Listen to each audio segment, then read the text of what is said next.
दैवीय आपदा के तहत जो आवास दिए जाते हैं उसके संबंध में मैं बात करूंगा। दैवीय आपदा के जो आवास होते हैं, जो जैसे अगर हम उत्तर प्रदेश की बात करें तो वो जो मुख्यमंत्री आवास योजना है उसके तहत इन आवासों को दिया जाता है। और ऐसे लोगों को आवास दिया जाता है जिनके मकान जैसे बरसात में गिर गए, बाढ़ में गिर गए, या कोई आगजनी हो गई, या कोई प्राकृतिक घटना ऐसी हो गई जिसके कारण उनका नुकसान हो गया। तो ऐसे लोगों को इस तरह के आवास दिए जाते हैं जो अपने घर से बेघर हो जाते हैं। और साथ ही साथ उन्हें दैवीय आपदा राहत राशि भी दी जाती है, 4,000 रुपये। काफ़ी लोग ऐसे आते रहते हैं, मिलते रहते हैं हमें, जिनका बरसात में मकान गिर गया लेकिन उनका सर्वे राजस्व विभाग द्वारा नहीं किया गया।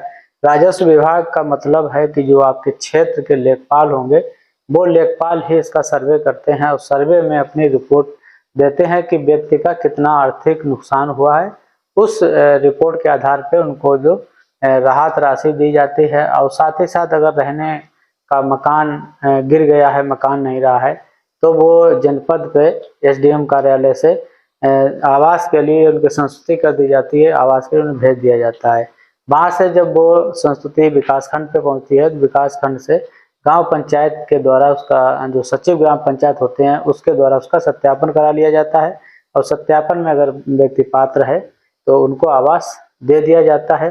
तो ऐसे बहुत सारे लोग अभी पेंडिंग में हैं, पिछले साल तक के, जिनके मकान गिर गए थे लेकिन उन्हें उस वर्ष में भी आवास नहीं मिल पाया था और अभी तक नहीं मिल पाया है। तो काफ़ी कुछ लोग हमारे सब्सक्राइबर भी हैं, उन्हें भी दैवीय आपदा का आवास मिलना है तो वो पूछते रहते हैं। तो जो मुख्यमंत्री आवास योजना अभी मिलने वाले हैं जिसमें विकलांग भी होंगे, विधवा महिलाओं के आवास जो सूची बन के गई है वो आवास हैं, और दैवीय आपदा वाले भी इसी में शामिल हैं। ये तीनों आवास की धनराशि है वो साथ ही में आएगी। और यहाँ पे मैं एक चीज़ देखता हूँ कि गांव पंचायत में जब भी जाता रहता हूँ तो कुछ आ जाते हैं बेघर लोग जिनके मकान वास्तविक बरसात में गिर गए लेकिन उनका किसी ने सहयोग नहीं किया, ना तो प्रधान ने सहयोग किया, ना लेखपाल ने सहयोग किया।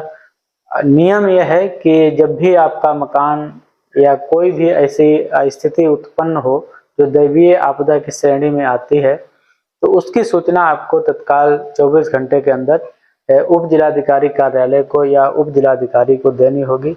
साथ ही साथ लेखपाल जो उस क्षेत्र के हैं उनके द्वारा उसका सर्वे किया जाएगा, सर्वे के बाद रिपोर्ट भेज दी जाती है। लेकिन यहाँ पे भी लापरवाही होती है, कभी प्रधान द्वारा की जाती है, कभी जो राजस्व विभाग के लेखपाल हैं उनके द्वारा की जाती है। समय से उनका सत्यापन नहीं किया जाता है, महीना 2 महीना बीत गया तो फिर ये होता है कि इतना लेट क्यों हुआ, ये सर्वे गलत तो नहीं है। तो यहाँ पे मैं कहूँगा कि अगर ऐसा किसी के साथ होता है, किसी दैवीय आपदा में कोई मकान की क्षति होती है, कोई अन्य क्षति होती है, तो आपको उस क्षति के तुरंत बाद ही आपको उप जिलाधिकारी कार्यालय में या उप जिलाधिकारी के पास आपको फोन करना है, आपको बताना है।